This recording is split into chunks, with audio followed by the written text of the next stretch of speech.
Hi everyone, I'm back to read chapter 4 of the book called Cecile's Gift from 1853, book 6, and chapter 4 is called Gifts and Dreams. How is it going, Cherie? Maman called to Cecile from the hallway the next morning. Maman smiled and arranged her hat as she looked in the hall mirror.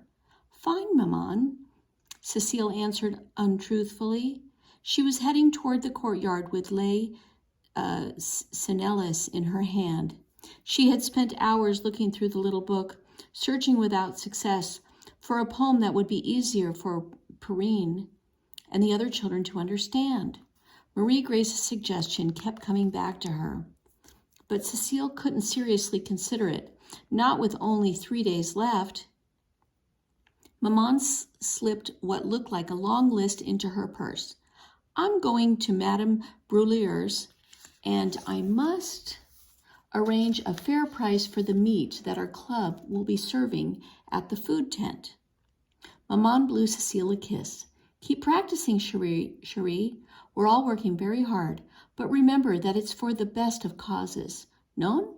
She gave a final wave and left. The best of causes. Cecile swallowed hard. How could she give her best for the benefit? It seemed impossible now. She wandered across the courtyard. She had no choice left but to recite the poem she had chosen with her tutor.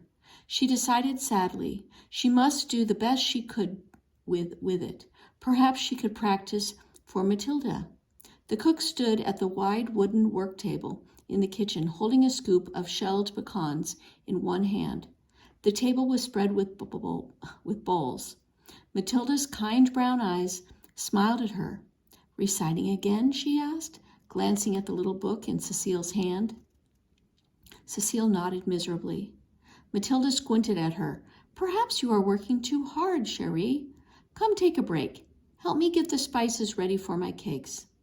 Cecile was happy to linger in the warm room with Matilda. Maman always said that Matilda was the best cook in the city, but her cakes came straight from heaven.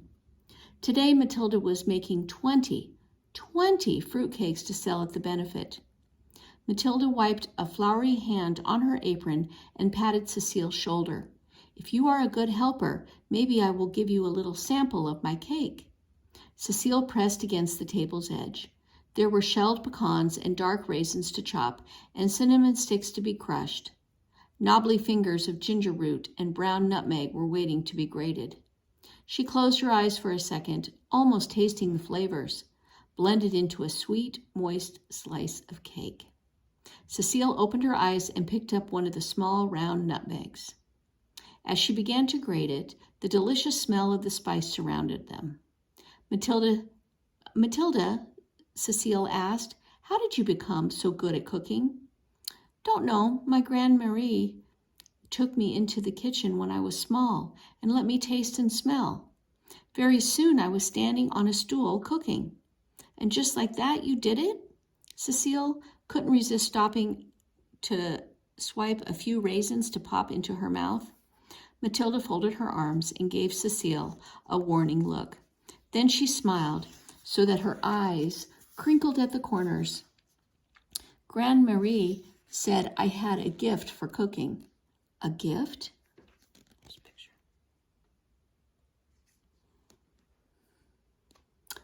Cecile felt puzzled, but a gift is not always what you think.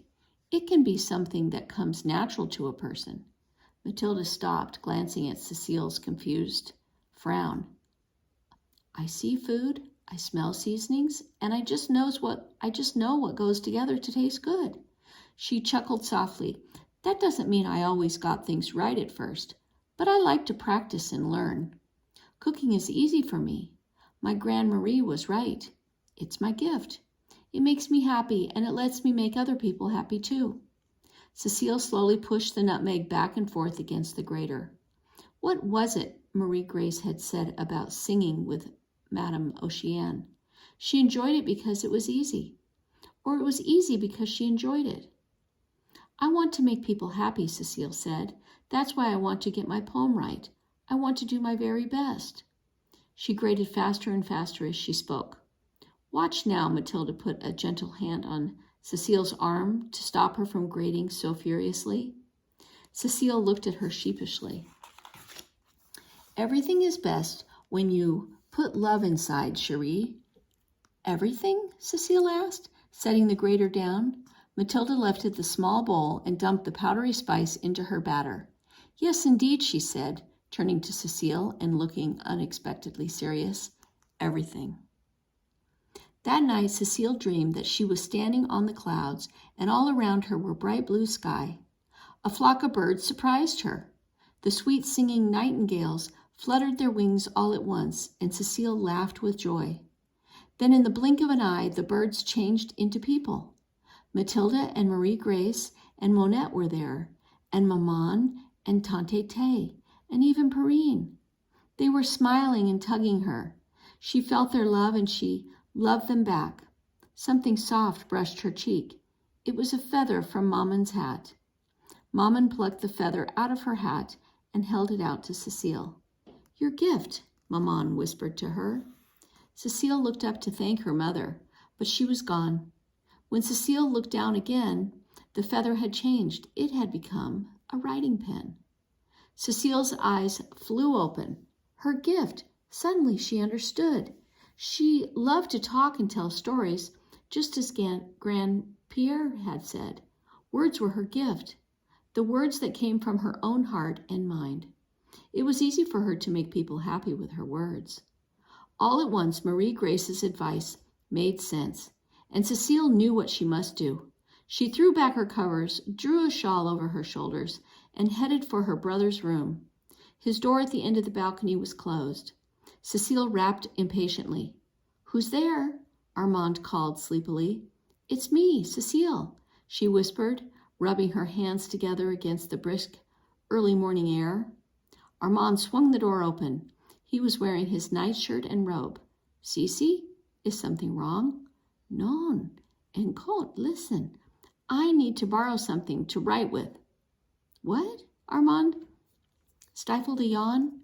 Whatever are you writing in the middle of the night?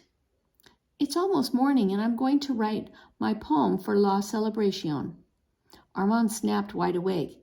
You only have a few days. Does Maman know? She shook her head. No one except you. Please, may I have? Of course, une minute. He turned away, but came back quickly, shoving a roll of paper and drawing pencil into Cecile's hands. Are you sure about this? He asked. Oh, yes, she said. Merci. Merci beaucoup.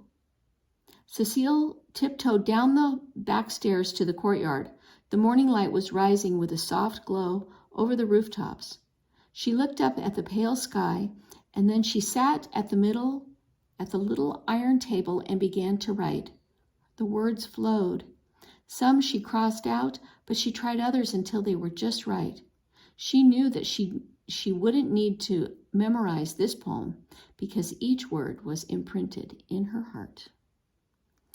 All right, and that is the end of chapter 4, and next time we'll read chapter 5.